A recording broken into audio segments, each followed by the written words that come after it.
Let's discuss this further with the ANC spokesperson, Pule Mabe. Mr. Mabe, thank you very much for coming in. Why do you believe Mr. de Klerk has insulted the forgiving spirit of the people of this nation? Well, morning, Goli, and morning to your viewers.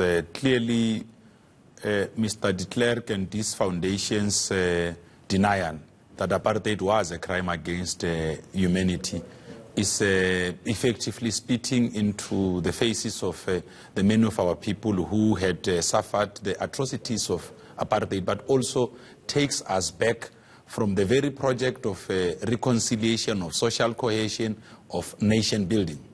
It is actually worrying that a man of his standing would not know that apartheid was declared a crime against humanity, a decision taken back in 1973. Actually, we should test this and check if it is not possible to do what has been done with the Holocaust in Germany, to make sure that those that continue to perpetuate hate speech driven by insinuations of denying whether apartheid was a crime against humanity or not, should actually be brought in to stand trial themselves. In your view, Mr. Mabe, what gives apartheid sympathizers like Mr. de Klerk the power to utter their views so publicly without hesitation? Well, Koli, I think to just be blunt, I think it's really a clear undermine of our own freedom of expression. I think it has been taken lightly to mean that people have got privileges to do as they wish. It is important that our own members of parliament put the necessary checks and balances, because there is an outcry out there by the public where some of our members are even asking if we shouldn't be stripping Mr. de Klerk of some of the privileges that he continues to enjoy. Because he because, I mean, of course, especially including the reference that is being made to him as a former leader of the Republic of South Africa. You know, the privileges that he continues to enjoy, attending Parliament, the State of the Nation's address, and all of that. Because all of us are expected to hold on to the national compact of bringing all of our people together. Is it still deserving of the Nobel Peace Prize that he took alongside Madiba? Well, exactly one of those, because there was an issue in 1993 raised by the ANC pioneer movement, including the ANC Youth League, to the extent that how possible is it that President Mandela would want to share the Nobel Peace Prize with a man who was at the center of oppressing our people. But we understood, I think there was an understanding at that time, that there is a project of national reconciliation that all of us must submit to, that there are structures like the Truth and Reconciliation Commission that had been set up to make sure that people could come forward and be able to confess about what would have been their role. This was part of building a new nation, that the ANC had opted for a government of national unity, where all our people, whether black or white, would be able to constitute a government they could call their own. So when these things are being said in 2020 by Mr. de Klerk and his foundation, they effectively undermine that spirit that was supposed to prevail to build this country and take all of us forward. Mr. That's why, Koli, and to also make an important point, that's why the point made by President Ramaphosa at the 30th anniversary to commemorate the release of President Mandela, that Mr. de Klerk did not release President Mandela out of his own volition. It was because of struggles waged by our people and the pressure by the international community. You make the point that Mr. de Klerk is effectively spitting on the face of the forgiving spirit of the people of this country. My argument to you will be that the enablers of people like Mr. de Klerk to utter such views publicly are you, the ANC, and the government you lead. I'll explain after what we are going to see here. Let's have a look at this soundbite. He's here tonight, he's going nowhere. Mr. de Klerk, the former president and the former deputy president of the Republic, is here tonight, he's going nowhere. That's the Deputy Minister of State Security, Zizigoto, defending Mr. de Klerk's presence in Parliament after what he said 2 weeks before the State of the Nation address. How do you explain that? Do you still deny culpability in spitting on the face of the people of this country? Well, Koli, I think to be fair to Zizi, there was a State of the Nation's address, and that occasion was the occasion of the State of the Nation's address. People had been invited, including de Klerk himself, in whatever capacity that Parliament shall have invited him.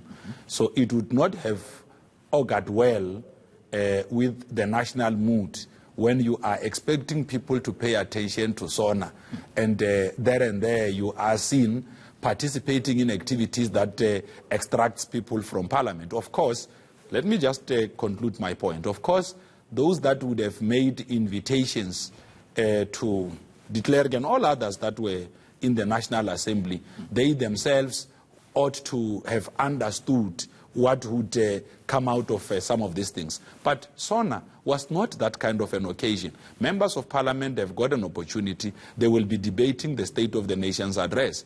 It is expected that our own members of Parliament reflect on this and then begin to say, what do you do with individuals who knowingly go out and spit in the face of our people and want to deny that apartheid was a crime against humanity when an international body like the United Nations had already spoken? Mr. Mabe, Mr. de Klerk has not retracted his statement, nor through his foundation.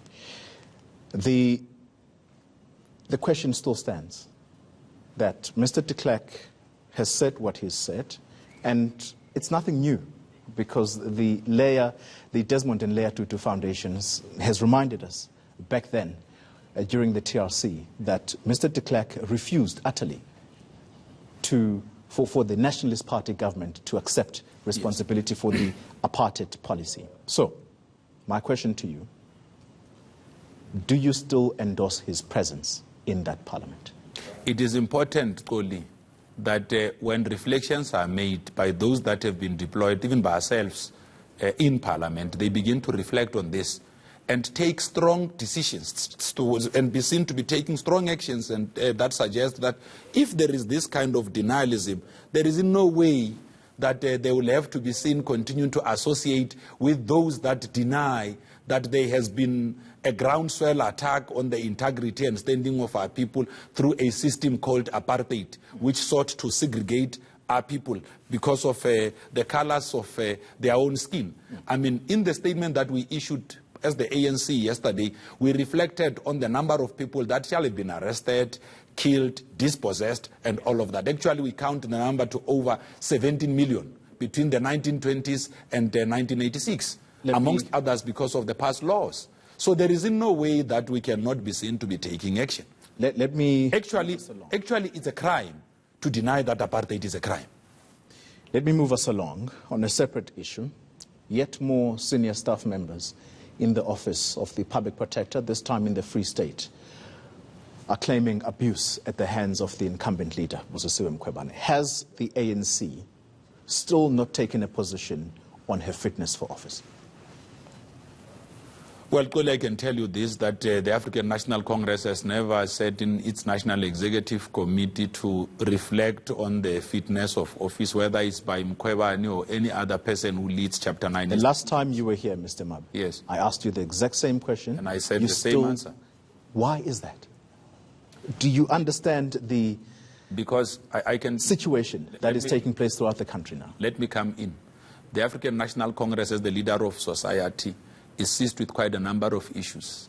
And part of them are the challenges that face our people out there, fighting poverty, dealing with the problem of load shedding and all of that. We have deployed men and women in the National Executive through President Ramaphosa who are expected to discharge an array of responsibilities. You'd imagine this, Koli.